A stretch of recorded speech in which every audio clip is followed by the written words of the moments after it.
alon tata lenggah ira risang marata tameng tasih misudan dono raras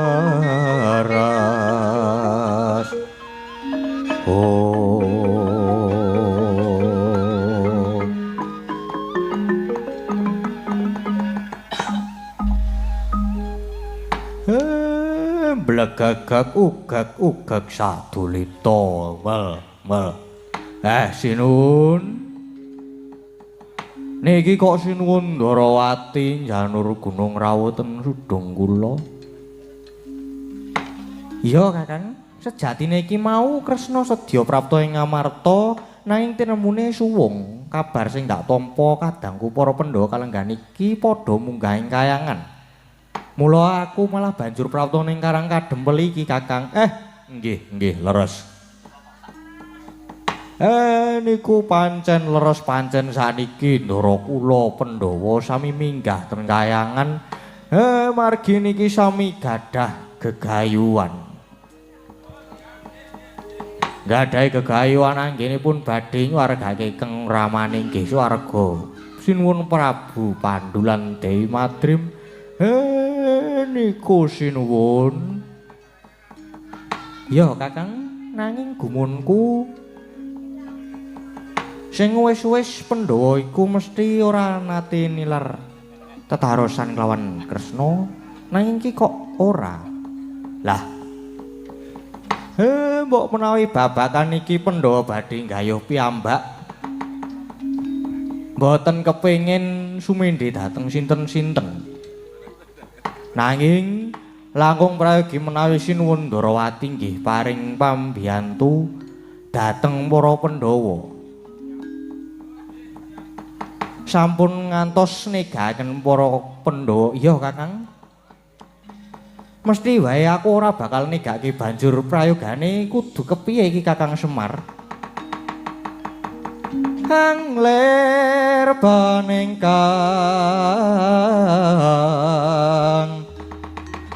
sinong mati gawe gelar darar yombak susutira famo sang mangrempak suronggongkara kita umangsa nuwun sewu sinuwun mboten kok ateges kula ajeng nundung pun saniki jangan dikomang tindak utawi sawetawis mang medal riyin saking Karang Kadempel mriki krana inggih kanthi sarana niki jangan dika saged pinanggilan bantu dhateng para Pandhawa. Oh ngono Kakang, ngesake dawuh Kakang Semar yen ngono Kresna nyuwun pamit sawetara nilar karo marang Karang Kadempel. Nggih. Pun mang tindak mrika dene kula anak-anak kula teng mriki mawon mangke mindak namung ngribeti. Ya Kakang Semar.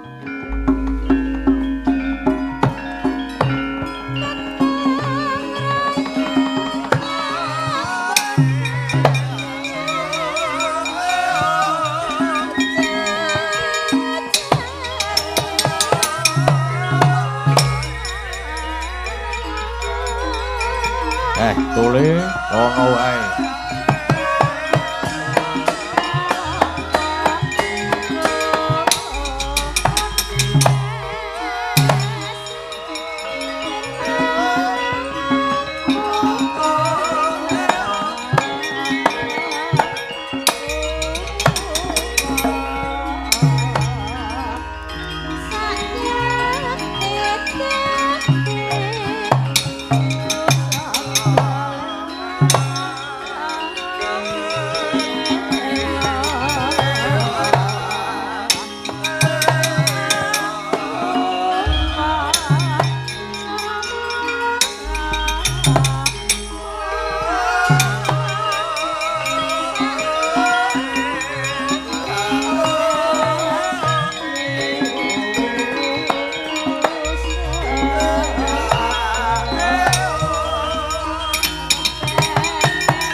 Pukulun.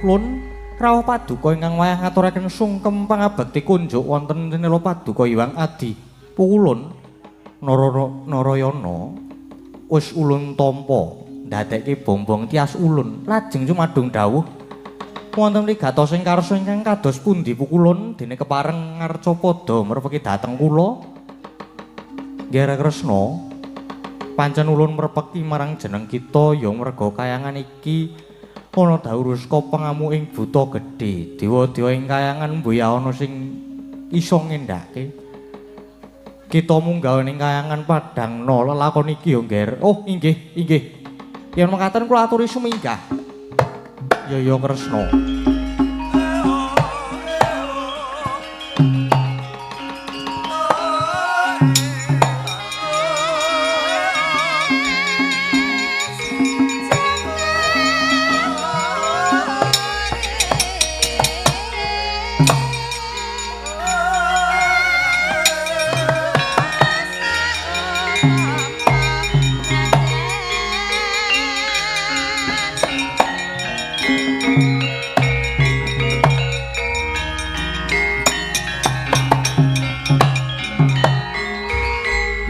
Ya. Mbok menawa sarana iki aku iso ketemu kelawan Nyai Puntos kadang lan aku ya wis tanggap marang lelakon iki mula nek iso Pukulun Hyang Jagadgirinata iki mengko tak tulungi. Nanging yen ora iso ya mbuh iki mengko piye dadine. Ya ngiras pantes karo golek kringet. Tak nusul kadang-kadangku Nyai Puntawerkudara Arjuna kembar aja sumelang. Aja sumelang pun Kakang nedya sumusul ing kayangan.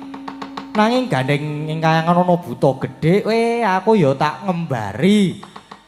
Tak ngembari dadi buta. Yai Punta, Yai Punta. Ayo tiba tak sampak modar.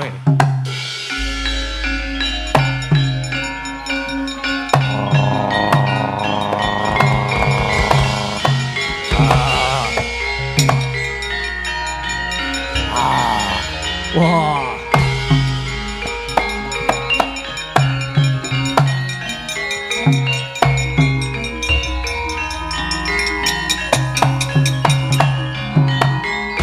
Oh, ladalah.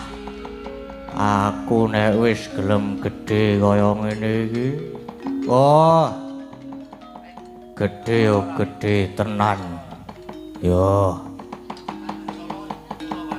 Tak nusul munggah ning kayangan karo tak walike menyura ketemu dulur-dulurku.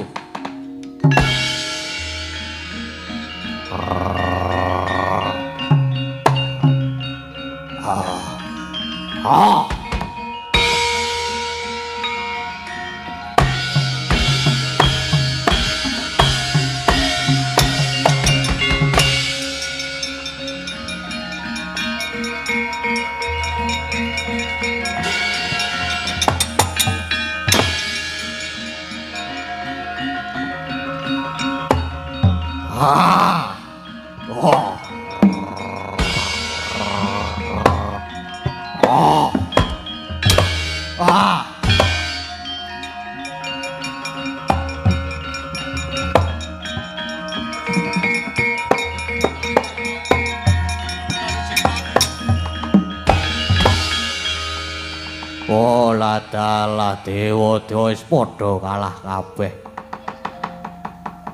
Semono uga Bathara Guru malah banjur ngoncati saka kayangan. Doh. Tak tanggunge mbok menawa guru arep golek jago sing kira-kira iso ngembari karo aku. Wah, tenan kae kok. Ana buta gedhe banget kaya aku. Mbok menawa buta kae jagone dewa. Wah, rene ya.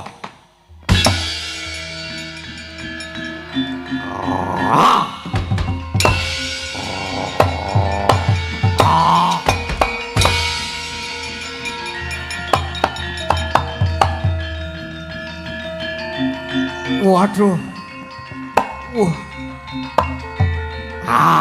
Wah.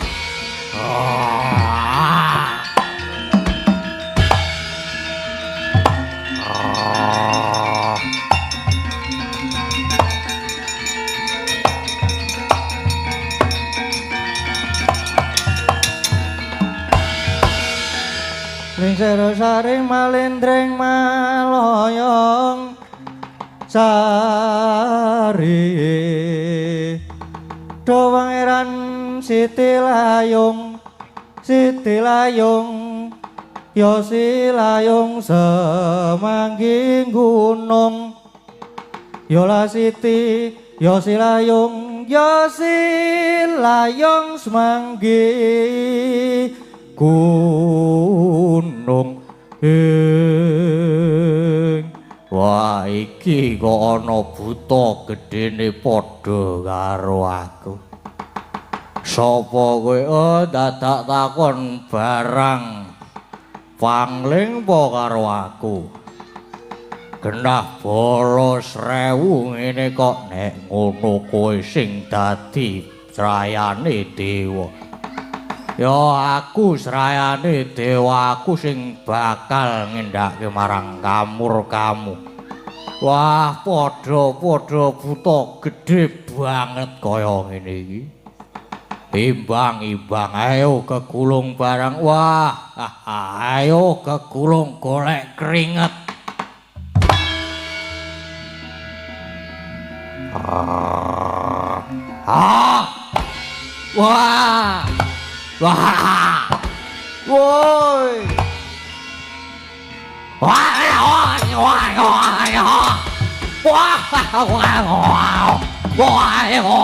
Waduh mati aku. Wah, edan.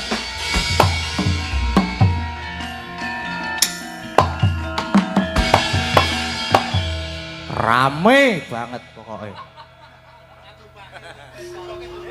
Rame sing mburi pating krumpiang sing ngarep bengak-bengok buta sisih tengen salto kaping 98 buta sisih kiwa salto kaping 1912 wah kok seren iki kepiye suwe-suwe iki kesel mongko jane aku ning kene iki ora dadi jagone dewa ning aku malah arep ngewangi kowe ngewangi aku kepiye wis ayo to bareng-bareng ngamuk ning kayangan wah ayo kangen digulung bareng di Bathara Guru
Kakang Narada pripun nyuwun tulung kaki Kresna dadi buta bala 1000 nanging malah sami ngamuk sareng lah kasata saniki niku undu-unduane pun saniki ngaten nyuwun tulung Kakang Semar mawon Kakang Semar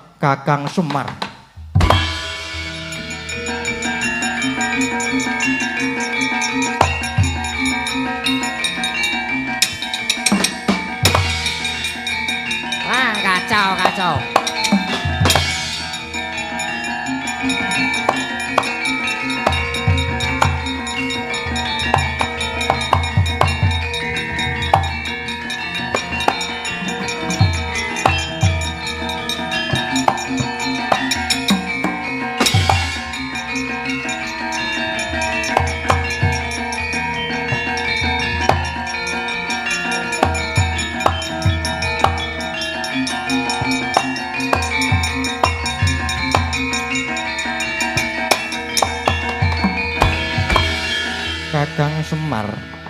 Kula nyuwun pangapunten yen kalayangan malah kados ngoten kawontenanipun. Lah ya iki. Iki undu-unduanmu, momonganku Pandhawa iki ora luput ning tok luputke mung merga kowe nuruti hawa nepsumu. Aduh Kakang kula nyuwun dipun tulungi lah. Ora urung terus nangis-nangis jaluk tulung to. Kula kedah kados pundi mongko Pandhawa papat Werkudara Janaka kembar pun kebacut nyemplung kawah Candra Dimuka. Apa terus nek Pandhawa nyemplung kawah iso dipestheke nek Dakabong? Kula nyuwun tulung Kakang. Guru, iki underane perkara mung ning Ndara Werkudara. Nek kowe njaluk ngapura karo Ndara Werkudara lan minangkani penjangkane Ndara Werkudara, mesti kowe slamet wis saiki kowe nututi nyemplung ning kawah Candra Dimuka. Ngesuaken dawuh Kakang Semar.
Wangkah Sang Haryasena sarwi anggendhong ingkang rai Raden Arjuna miwah Dhyana kula sadewa.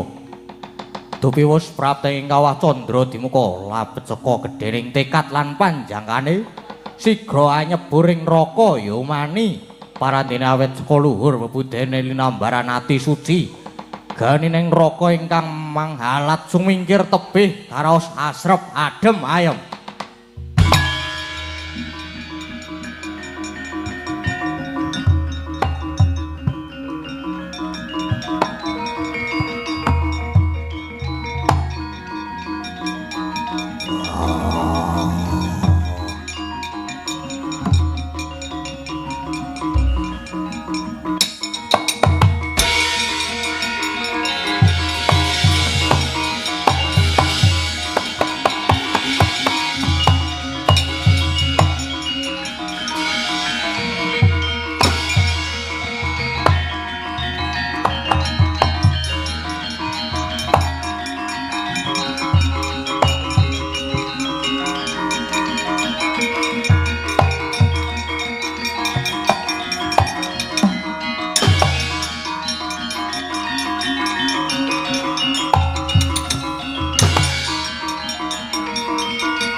Sewu panas dadi siji,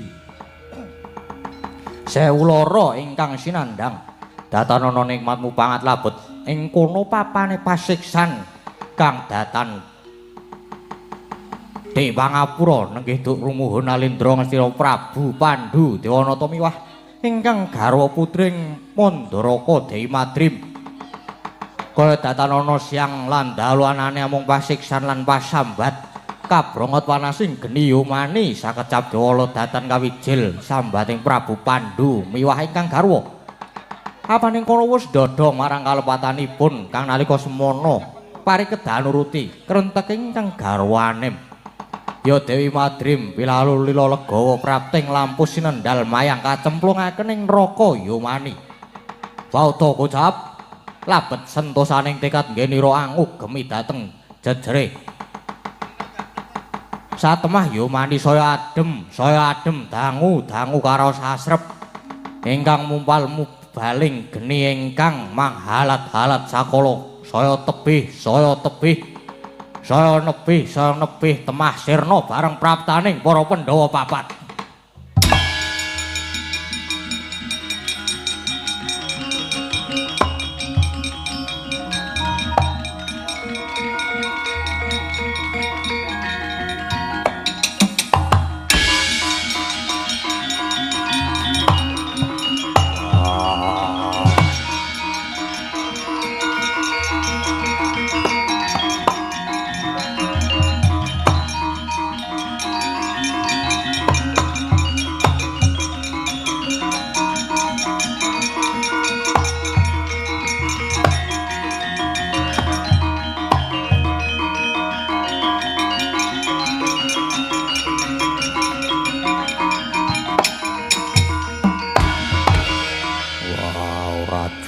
Karo kandhane wong akeh jlamprong jarine kene iki panase pitung panas Madyapada paran dhewe bareng tak cemplungi ora ana penandang kang sinandang anane mung nikmat mupangat permadilan kowe kembar wah coba sawangen ana cahya sumorot bareng taos padake iki ana pawongan kang lungguh jejer antarane lanang lan wadon. Wah, kisana. Mara gage kowe ngakuwa. Kena ngapa? Kowe dedunung ana kene. Mengko to dhisik. Panjenengan kuwi sapa, Raden? Wah, aku Werkudara, ya Bratasena. Dene adiku Arjuna lan kembar Nekula Sedewa. Oh, anakku, Ger. Oh, anakku.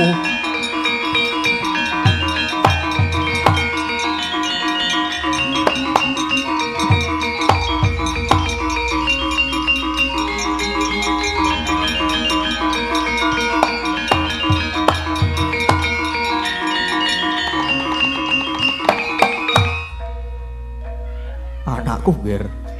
Bratasena.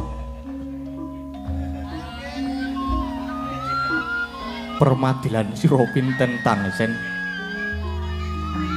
endi kakangmu Puntadewa anakku Ger kembar pinten tangsen kowe linarerake saka garbanipun ibu kowe ora tinenggani ibu kula aku Sudarmamu lan ibumu Madrim wong bagus Ger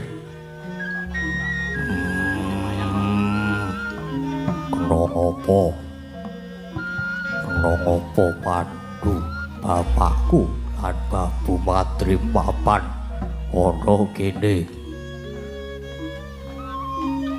dosa lan luputmu kuwi apa Rama kula boten badhe wangsul ing Madyapada Arjuna nderek wonten mriki kemawon Rama nggih Ibu kula nderek paduka wonten mriki mawon. Oh nggih, nderek paduka wonten mriki, Bu. Oh, Hyang Agung. Ngaturaken gunging panuwun tanpa upami dene kula sampun sinugraha pinaringan margi pinanggih kalian anak-anak kula kene. Kene Ger, lungguh sing kepenak ya, Ger.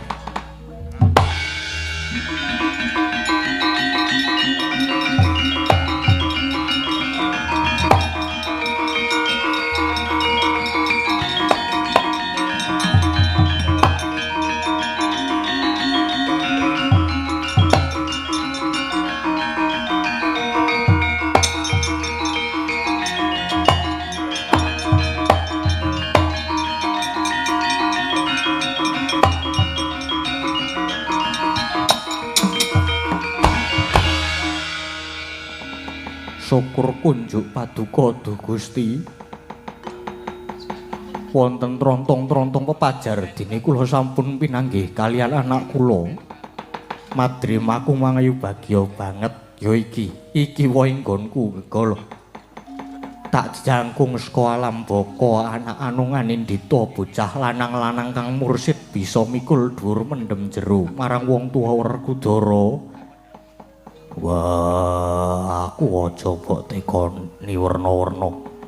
Sing cetha aku wis jenak, aku wis kepenak mapan ana ing kene. Madya padha winggone penandang nanging jebul malah luwih kepenak mapan ana ing Yomani Loka. Nyatane kahanane jebul malah adem ayem. Lan tansah cecaketan marang sing ngukir jiwa ragaku. Mula Pandhu bapakku.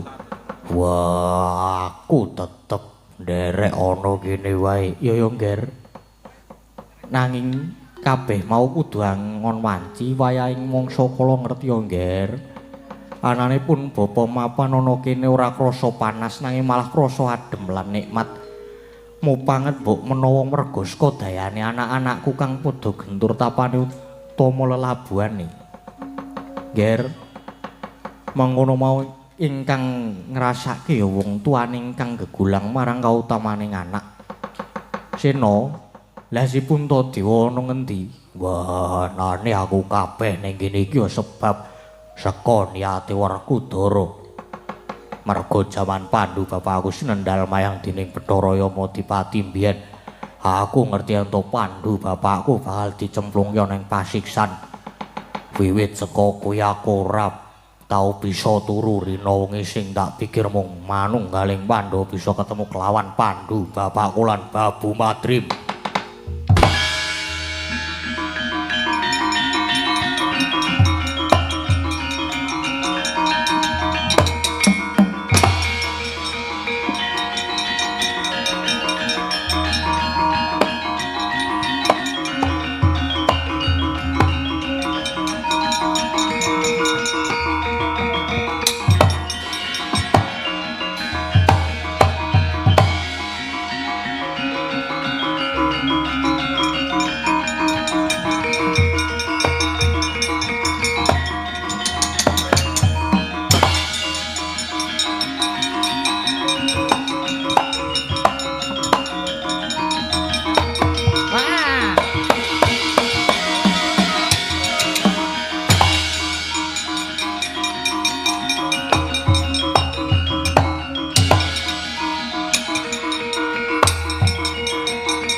Kira kobong dadi awu jebul ning kene malah pati glenik jagongan. Ah, pripun Adi Guru niki pripun? Titah ulun Pandhu lan kita Madrim. Pun gak ngendika kalih disawang Werkudara Janaka kembar lho isih do meger-meger. Mboten kobong dening kawah. Nggih. Pandhu sejatine dumadining perkara iki ya sebab saka luput ulun, Nger.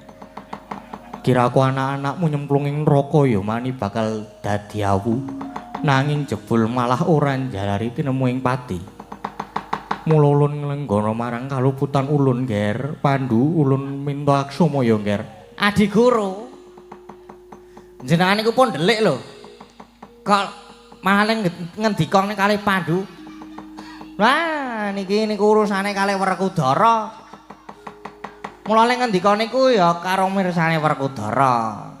Isin.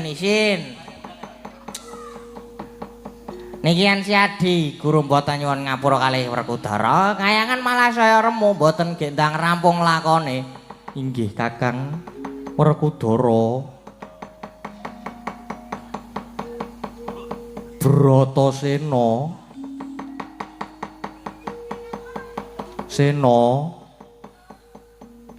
Bima Werkudara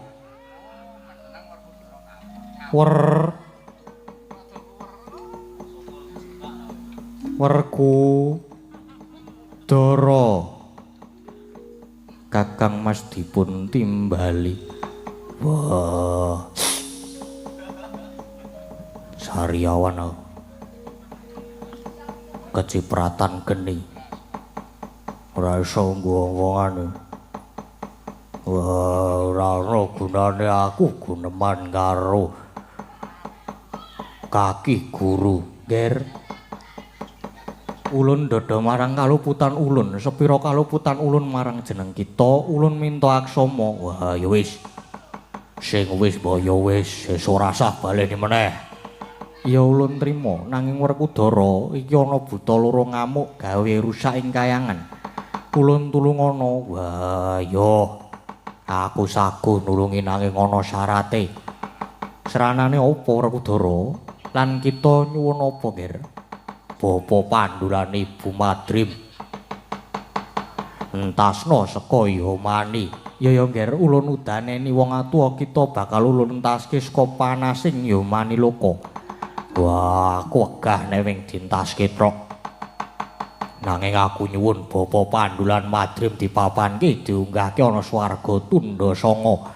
Dipapanke ana swarga ingkang langgeng. Ya Werkudara. Lamun mangkono ulun pinangkani ngger Pandulan kita Madrim munggah ana ing loka baka wis purna dharma kita anggone jeneng kita ngundawa ing panggawi. Mula ulun nunggahke ana ing swarga Tunda Sanga ya swarga langgeng. Aduh, matur sembah nuwun pukulun.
Wah.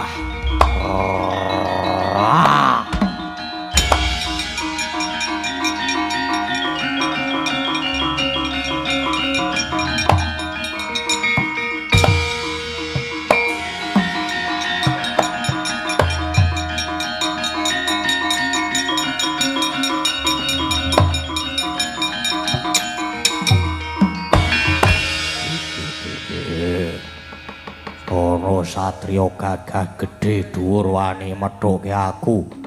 Sapa? Dadak takon. Wah, ana buta kok ambune wangi. Buta cara ngendi ambune wangi iki? Ambune wangi.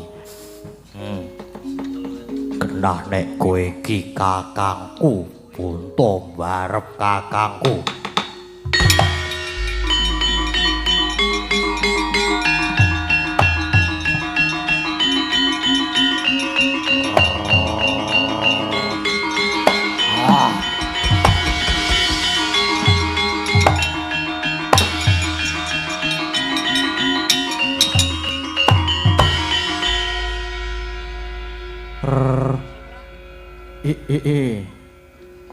Aja ngawu gawar ngawur kowe. Wah, untal malang. Wah, untal malang piye?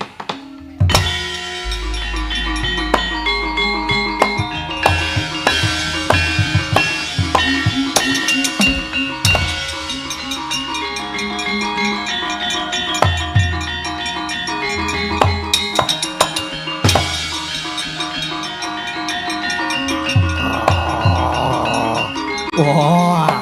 Wah.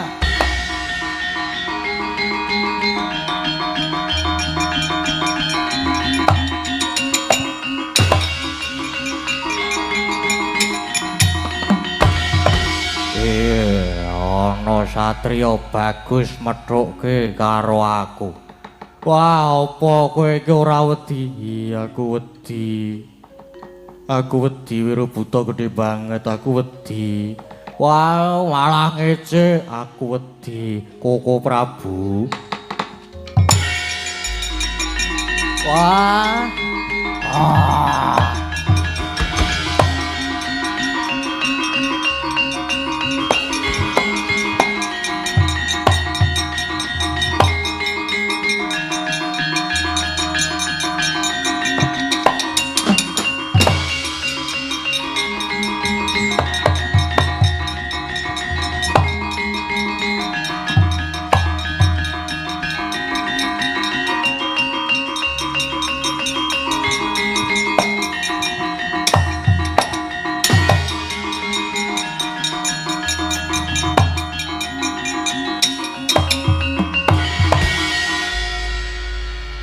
Durga, merga saka pakarti munggonmu gawe pengaruh marang ulun, temah ulun nandang wirang. Sesuk meneh aja sok mengaruhi kelawan ulun. Tobat inggih nyuwun pangapunten ulun. Ayo kita bali ning dandang Mangure. Inggih nyuwun pangapunten ulun, kula wangsul.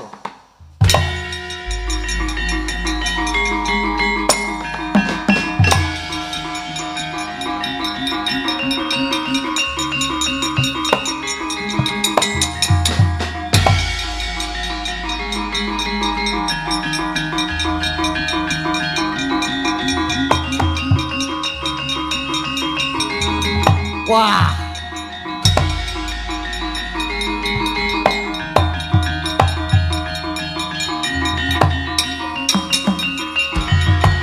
Ayo, ndi para pendha, aku Werkudara. Wah, tak tugel gulumu tongkat Tamparana.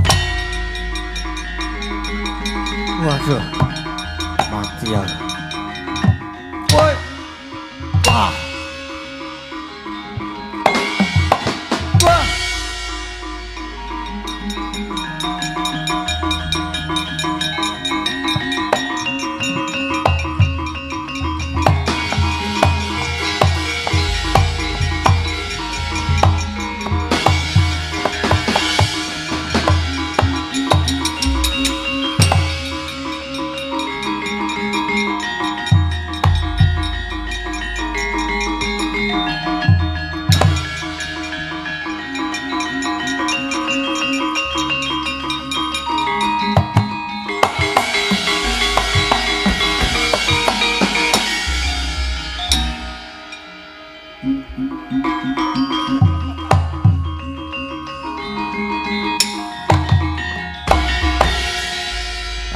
Punten kula ugi nderek nekseni yen sinuwun Prabu Pandhulan kang Ibu Dewi Madrim sampun minggah wonten ing swarga. Pramila kanthi purnaning lampahan Pandhu swarga utawi Dewa Amral menika saged andayani lan murakapi ingkang tansah dipun suwun. Mugi Bapak kula inggih Kisina Nugraha pinaringan swarga langgeng ugi sumrambah dhateng ingkang mengku gati. Selamat ulang tahun Dalang Sena Channel yang kelima.